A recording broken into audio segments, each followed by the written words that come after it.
I was born in Antwerp, Belgium on October the 3rd in 1937. The Germans invaded Poland in 1939, and just around that time, since a great many of my family members had come from Poland, everybody started to get very worried. And my mother immediately wanted to leave Antwerp, where our family was living, and get as close to the French border as possible. And this was in a town called La Panne, right near on the French-Belgian border. The Germans invaded Belgium on May the 10th of 1940. At that time, everybody went into action. We took a train, my mother and I, and an aunt of mine and her two small children on the first round, and we took a train all the way from La Panne, let me show you, great distance, from La Panne through Paris all the way to southern, well, about the middle of France, to a place called Bordeaux. Belgium gave up very soon, and really by about the 15th, by May the 15th, we had to already leave Bordeaux, the entire family, because the French army was retreating, so we had to move even farther south. 22 of us lived in this chateau. And actually, we stayed in this chateau from June through August of 1940. We made our own butter, our own cheese. The peasants were still willing to sell us some food. And my parents got bicycles, and they went back and forth trying to see how close the Germans were coming. And the Germans actually stopped advancing only 5 kilometers from this chateau.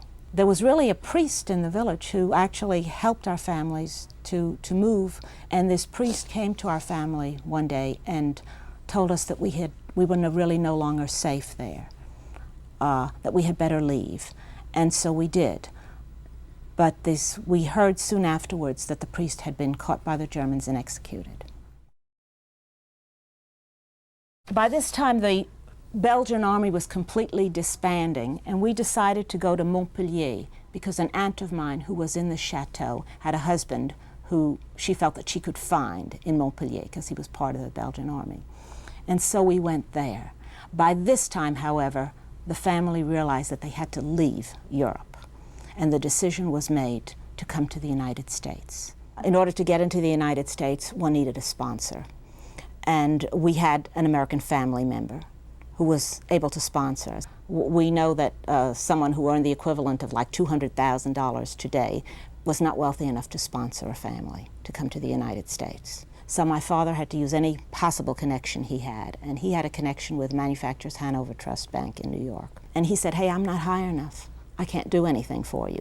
But I know of somebody, and I know of the circumstances, who maybe can help you." And this man cabled Mr. Miles Standish, the consul in Marseille, and said, okay, I'll sponsor them.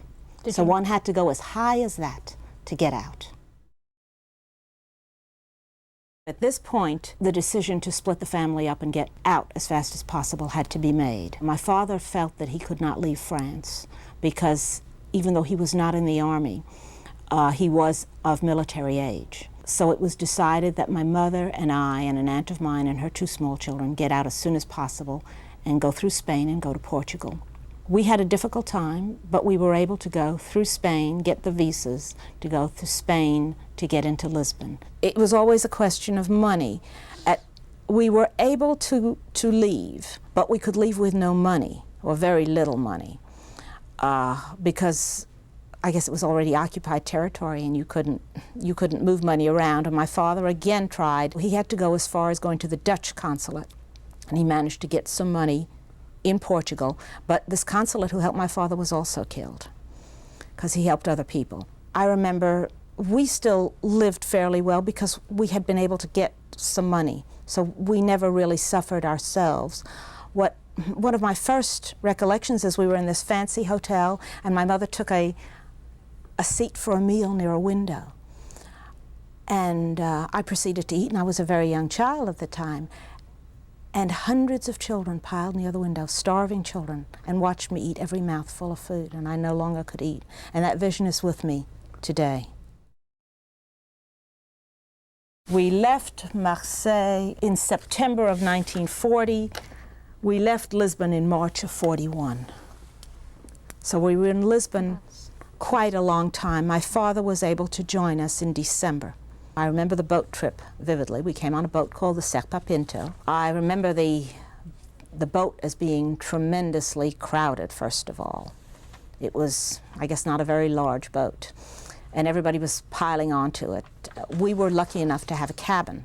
My parents gave up the cabin during the daylight hours to another family that had only gotten steerage passengers. The boat ride lasted longer, of course, than it should have because of the mines. Apparently we were detained in Bermuda. It lasted about 14 days. We ran out of food. We did make it to the United States. We arrived here on March the 31st of 1941.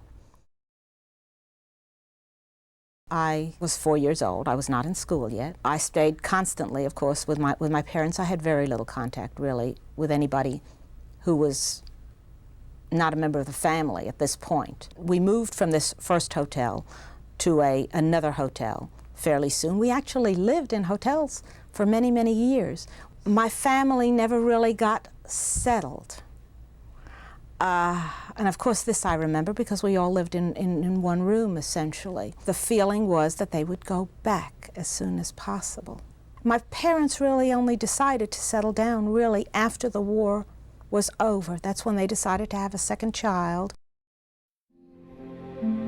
I remember my father and mother going to Washington constantly to try to help out other members of the family and see where they were.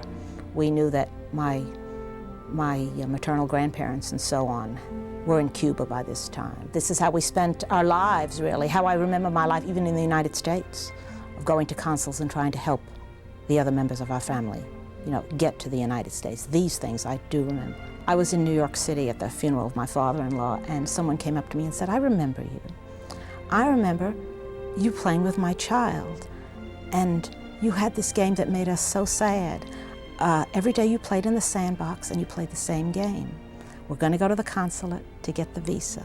The visa's not granted, so we'll try again tomorrow." And it really brought tears to my eyes. I don't remember it that vividly, but to have that kind of that's what I played as a child.